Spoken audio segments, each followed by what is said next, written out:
Hello, everybody. Happy Friday. I wanted to come to you today to show you something that Brian and I kind of worked on together. Brian Dang, Mr. Dang, and I. And it's this fun thing that we discovered recently.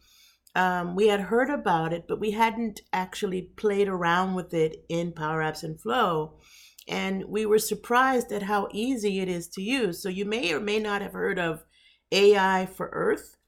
AI for Earth, I think if I go back to the homepage, and you can get this just by looking for AI for Earth. If you just Bing or Google that, it'll come up and it'll take you to this homepage that'll explain to you all that Microsoft is doing with technologies for the betterment of our planet, which it's really impressive when I read it. And even without being at Microsoft, I was very interested in seeing all of this.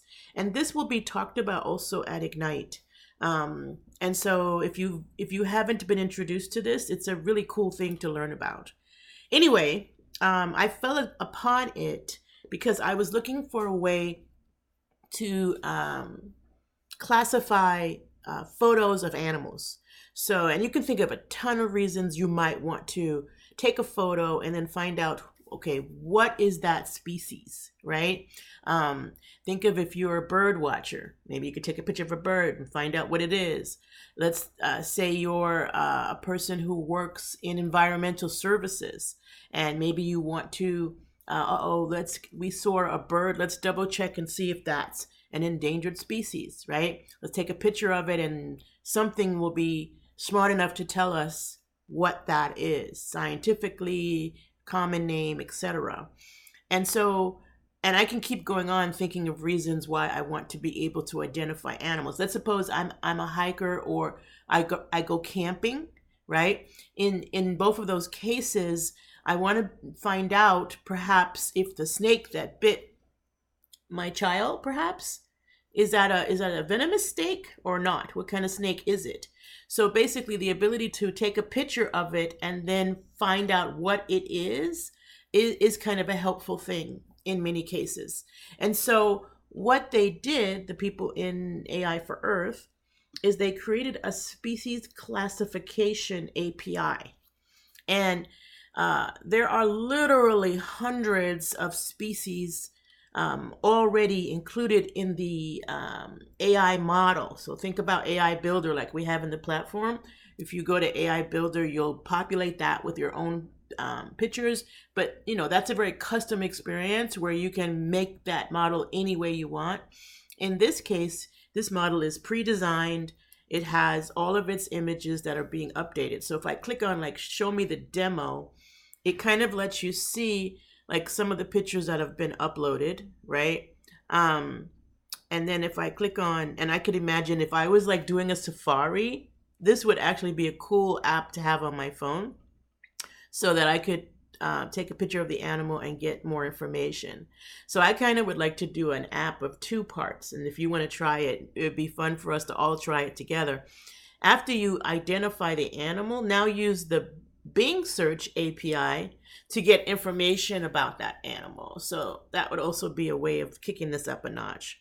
But basically, if you want to demo it, you just go up here to the top. And I'm sorry, you won't see the button because it's up on the far right at the top. It says upload, and I can pick any animal. So I have some animals on my desktop. I'm going to just click this cat. You do need to pick an animal, right? Because it's an identification for species. And so here's what it returns back. It tells me in order of probability. So of course, AI technologies and machine learning, they actually can predict what this is. And very often they predict above 90%, which is to me a good barometer for a business solution or a solution where it's important to get the right answer. I'd be looking for probability above 90%. And then I can probably base a process around the probability being above 90%. So in this case, they're 97.62% sure that this is the picture of a cat.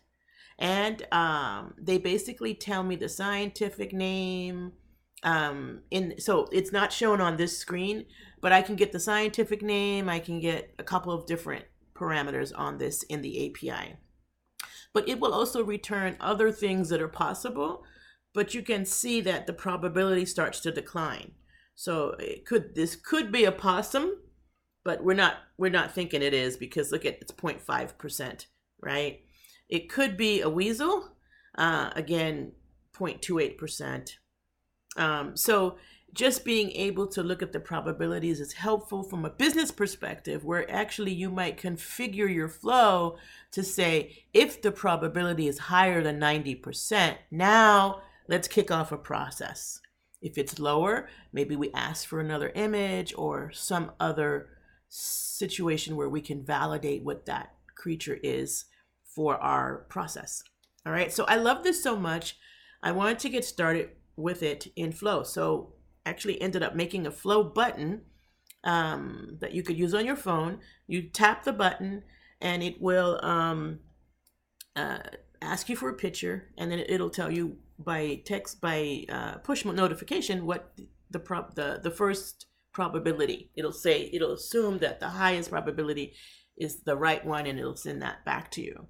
But it's also very fun in PowerApps. So in PowerApps, I made an app called the Species Checker app. I don't know if that's a good name for it. But when you open the app, basically all I've got on the screen is an image picker. So the upload of picture control, and I've configured it so that the change picture says tap or click to select a photo. And then I have a background photo that's different from the sample. If you notice that when you add that control, and we can look at it in edit mode, that control has several parts to it, and you can update it to look any way you want. So at this point, I've not chosen anything. So this bottom part of the screen is blank.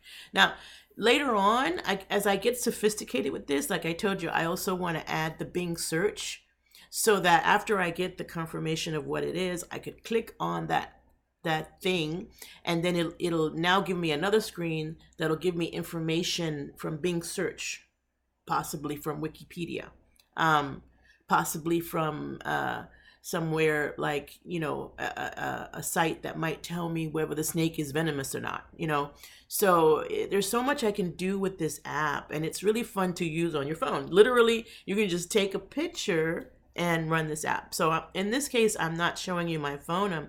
I'm doing this on my desktop. I'm just going to click tap to select a photo. I'm going to pick that cat again. Well, maybe let's pick a different image so you don't think I rigged this for cats. I believe I have a picture of an eagle, one of my favorite animals.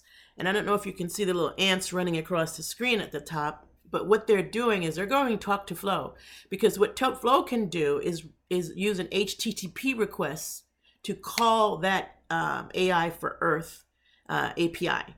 And since it can call that API, Flow can then return the results back to PowerApps.